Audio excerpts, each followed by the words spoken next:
साथियों, हमें विकास के मुद्दे पर ही जनता के पास जाना है। हमारा एक ही लक्ष्य है, विकास, भारत का विकास। भारत के कोटि कोटि लोगों की आशा आकांक्षा ही हमारा एजेंडा है। शब्दाला जागून करी वचनाची पूर्ती, लढताना भिडताना सोडेना नीती, कर्मयोगी हाडाचा सच्चा सहकारी, राखेतून उठतो अनघे जो भरारी।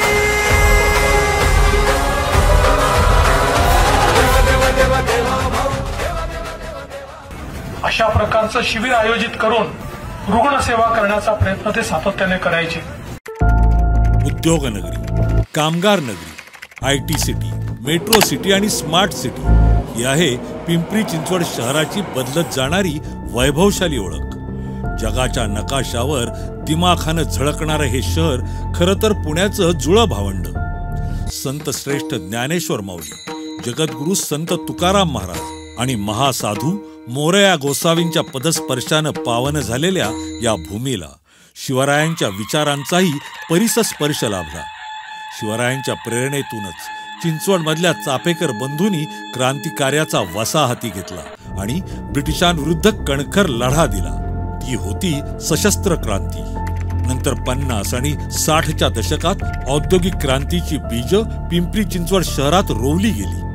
मग पुण्याच्या सावलीतून बाहेर पडत या शहरानं हळूहळू आपली स्वतंत्र ओळखही निर्माण केली। अनेक शिखरं पादाक्रांत करत शहर आज प्रगतीच्या नव्या वळणावर आले। शहराच्या या विकासाभिमुख प्रवासात उच्च विद्या विभूषित शंकर जगताप यांच्या धोरणांचा देखील मोठा वाटा राहिलाय। अशाच एका खमक्या नेतृत्वाच्या रूपात शहरात लोकनेते स्वर्गीय आमदार लक्ष्मणभाऊ जगताप यांनी आपल्या कार्याचा ठसा हा जनसामान्यात उमटवला आणि घराघरात विकास रथ पोचवला। लक्ष्मणभाऊ यांच्या सारख्या समाजाची नाळ जाणणाऱ्या आणि विकासाचं स्वप्न असणाऱ्या भावाच्या साथीनच माननीय शंकरभाऊ जगताप यांचं व्यक्तिमत्व कालानुरूप उदयास आलं। ते त्यांचे फक्त भाऊ नसून त्यांच्या वेळी होणाऱ्या विकास कामांमध्ये साथ देणारे त्यांचे साथीदार देखील होते। सुरुवातीपासूनच सामान्य लोकांमध्ये रमणाऱ्या आणि समाजकारणाची आवड असणाऱ्या शंकरभाऊ जगताप यांनी 2007 मध्ये पिंपरी चिंचवड महापालिकेची निवडणूक लढवली आणि बहुमताने जिंकली। परंतु कोणत्याही पदाची लालसा न ठेवता 5 वर्ष सर्वसामान्यांच्या हितासाठी अनेक महत्त्वाच्या निर्णय प्रक्रियेमध्ये ते सहभागी झाले। प्रगतिशील चिंचवडमध्ये नवनवीन संकल्प राबवून त्यांनी संपूर्ण शहराच्या विकासाला गती देण्याची मुहूर्तमेढ त्याच काळात रोवली। शहरामध्ये पिंपरीपर्यंत मेट्रो सेवा आलेली आहे, परंतु शहराची गरज लक्षात घेऊन शंकर भाऊंनी निगडीपर्यंत मेट्रो नेण्यासाठी यशस्वी पाठपुरावा केला। प्रशस्त रस्ते, विस्तारलेले उड्डाणपूल, वाहतुकीची कोंडी सोडवणारे ग्रेड सेपरेटर, नितांत सुंदर हिरवीगार उद्यान या माध्यमातून चिंचवडच्या चौफेर आणि शाश्वत प्रगतीला त्यांनी चालना दिली। चिंचवडमधील तरुणांना रोजगार मिळावा यासाठी शंकरभाऊ जगताप यांनी वेळोवेळी रोजगार मेळाव्यांचं आयोजन केलं। मुलांना नोकरी मिळेपर्यंत पाठपुरावा केला। श्री गणेश सहकारी बँकेच्या माध्यमातून प्रामुख्यानं स्थानिक तरुणांना रोजगार, अत्यंत कमी व्याजदरात व्यवसायासाठी कर्ज, घर बांधकाम आणि वाहन कर्ज अशा विविध योजनातून स्थानिक नागरिकांना आर्थिक ताकद दिली। गाव ते महानगर असा प्रवास केलेल्या या परिसराला अर्थसाक्षर करण्यासाठीही प्रयत्न केले। चिंचवड मतदारसंघातल्या नागरिकांच्या निरोगी आयुष्यासाठी लक्ष्मण भाऊंनी विनामूल्य महाआरोग्य शिबिरांची मुहूर्तमेढ रोवली। या शिबिरांच्या काटेकोर नियोजनावर शंकर भाऊंनी भर दिला। अधिकाधिक लोकांना याचा लाभ मिळवून देण्याकरता प्रयत्न केले। 2015 पासून आतापर्यंत तब्बल 9 वर्ष अखंडपणानं हे शिबिर राबवण्यात येते। आतापर्यंत जवळजवळ 20 ते 22 लाख लोकांनी या शिबिराचा लाभ घेतलाय।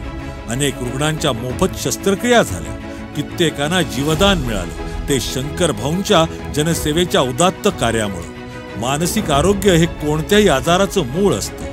तुका म्हणे मना पाहिजे अंकुश या संत वचनानुसार 2009 मध्ये परमपूज्य स्वामी रामदेव बाबा यांचं योग विज्ञान शिबिर, परमपूज्य श्री श्री रविशंकर यांचं प्राणायाम शिबिर, ब्रह्मकुमारी शिवानी दिदी यांचं संकल्प ते सिद्धी ध्यानधारणा शिबिर अशा शिबिरांचं आयोजन करण्यात आलं. विश्वसंत सद्गुरू वामनराव पै यांच्या शहाणपण देगा देवा या 3 दिवसीय आनंद मेळाव्यातून वैचारिक प्रबोधनही घडवण्यात आलं. पिंपरी चिंचवड मतदारसंघ शैक्षणिक आणि औद्योगिक क्षेत्रात झपाट्यानं प्रगती करत होता. खेळाडूंची पंढरी असणाऱ्या या मातीनं शंकरभाऊंच्या नेतृत्वाखाली क्रीडा क्षेत्राला ऊर्जितावस्था आणली. शंकरभाऊ जगताप यांच्या पुढाकारातून आणि नियोजनातून महाराष्ट्र केसरी ही मानाची कुस्ती स्पर्धा 2009 मध्ये सांगवीत पार पडली. या स्पर्धेच्या यशस्वी आयोजनानंतर शहरातल्या क्रीडा क्षेत्राला नवी दिशा मिळाली. राष्ट्रीय आंतरराष्ट्रीय पातळीवर प्रतिनिधित्व करणारे अनेक खेळाडू या मातीतून तयार झाले. शंकरभाऊ जगताप यांची कला आणि क्रीडा क्षेत्राबद्दल असलेली आस्था यामुळेच लोकनेते आमदार लक्ष्मणभाऊ जगताप कला क्रीडा अकादमीची स्थापना झाली. या अकादमी मार्फत सीएम चषक, आमदार चषक क्रिकेट स्पर्धा, भव्य हाफ मॅरेथॉन, राज्यस्तरीय बॅडमिंटन स्पर्धा, किक बॉक्सिंगच्या राष्ट्रीय आणि आंतरराष्ट्रीय स्पर्धा, राष्ट्रीय टेनिस स्पर्धा तसंच राज्यस्तरीय शरीरसौष्ठव स्पर्धांचं आयोजन करण्यात आलं. सांस्कृतिक क्षेत्रातही शंकरभाऊंनी अभिनव संकल्पना राबवल्या. कलाकारांना प्रोत्साहन देण्यासाठी हास्य कवी संमेलन भरवलं. पुणे जिल्ह्यातील सर्वात मोठी ढोल ताशा वादन स्पर्धा इथंच झाली. 2019 ते 2022 या काळात हॅपी स्ट्रीट सारखा अफलातून प्रयोग पार पडला. चंद्ररंग चॅरिटेबल ट्रस्टच्या माध्यमातून दरवर्षी नामवंत समाज प्रबोधनकारांची व्याख्यानं होतात. पिंपळे गुरवमध्ये राबवलेला भव्य कीर्तन महोत्सव चिंचवडकरांसाठी अमृत योगच ठरला. परमपूज्य पंडित प्रदीप मिश्राजी सिहोरवाले यांच्या श्रवणीय अष्टविनायक महाशिवपुराणाचा लाभ तब्बल 20 लाख भाविकांनी घेतल्याचा विक्रम शंकरभाऊ जगताप यांच्या नियोजनातूनच नोंदवला गेला. या दरम्यान 2022 मध्ये शंकरभाऊंच्या कार्याची दखल घेत पक्षीय नेतृत्वानं पिंपरी चिंचवड विधानसभा क्षेत्र निवडणूक प्रमुख पदाची जबाबदारी त्यांना दिली. पण याच काळात नियतीनं घात केला आणि जनतेच्या मनावर अधिराज्य करणारा आमदार म्हणून ओळख असणाऱ्या लक्ष्मणभाऊंना देवाज्ञा झाली. लक्ष्मणभाऊंच्या निधनानंतर पोरक्या झालेल्या चिंचवड मतदारसंघाला आधार देत स्वतः बरोबर शंकरभाऊ मतदारसंघाला सावरू लागले. चिंचवडची पोटनिवडणूक जाहीर झाली. या निवडणुकीत दिवंगत लक्ष्मणभाऊंच्या पत्नी अश्विनीताई जगताप यांच्या विजयात शंकरभाऊंनी मोलाची भूमिका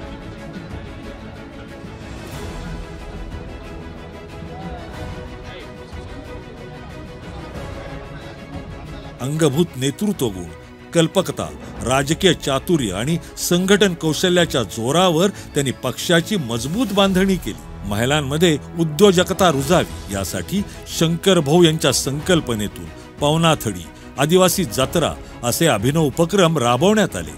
शिवणकाम, विणकामाचं मोफत प्रशिक्षण देण्यात आलं. या उपक्रमातून महिलांना आर्थिकदृष्ट्या सक्षम करण्याचे प्रयत्न करण्यात आले. महायुतीच्या सरकारनं आणलेल्या लाडकी बहीण योजनेचा लाभ समाजातल्या अगदी शेवटच्या महिलेला मिळावा यासाठी स्वखर्चानं सर्व प्रक्रिया पूर्ण करून देण्यात आल्या. अशी विकासाची नवी लक्ष्मण रेखा आखणारा बहिणींचा लाडका हा शंकरभाऊ. विकास कामं असो, शिक्षण, रोजगार, आरोग्य क्षेत्र असो वा साहित्य, कला, क्रीडा क्षेत्र असो, शंकरभाऊंनी त्यात योगदान दिले. पिंपरी चिंचवडला देशातलं सर्वोत्कृष्ट शहर करणं हाच त्यांचा ध्यास बनलाय. आता चिंचवडमधून महायुतीचे उमेदवार म्हणून शंकरभाऊ रिंगणात उतरलेत. मात्र निवडणूक आणि राजकारणाच्या पलीकडे जाऊन आपल्या शहराची वेगळी ओळख निर्माण करण्याच्या कामास त्यांनी स्वतःला वाहून घेतले. या नेतृत्वाला तमाम चिंचवडकरांची साथ मिळणार यात शंकाच नाही. प्रगतीचे नाव आहे, सेवा हाच भाव आहे, जनतेसाठी शंकरभाऊ आपले. सुवर्ण काळ हा जणू कमळ निवडून आणू, नेते शंकरभाऊ आपले. सेवेचा वारसा, समतेचा आरसा, जनतेसाठी शंकरभाऊ आपले.